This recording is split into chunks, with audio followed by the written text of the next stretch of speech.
The law was written by God, and he used his finger.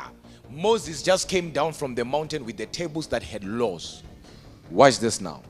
Fast forward years later. Say Revelazai. Revelazai.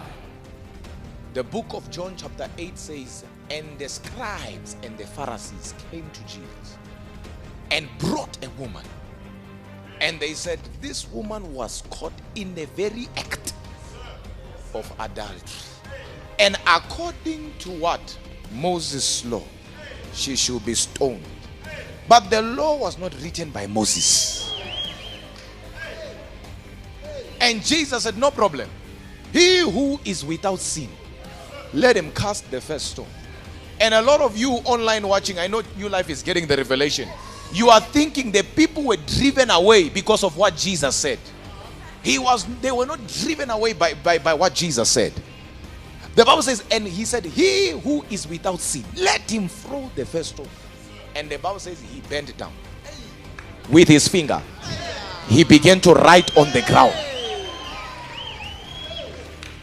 Please be seated. You are confusing those who are very slow. You are confusing them. With his finger, he wrote down.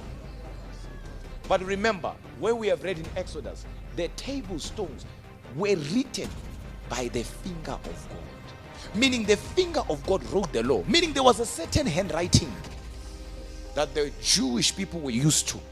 That every time they duplicated the law, they used the same handwriting. They were trying to imitate it. And Jesus, being the Word made flesh, when he began to write on the ground. That's why John does not tell us what he wrote. But by revelation we can get it. That Jesus was writing the same law. And they looked and they realized that this handwriting is the same one that wrote the law.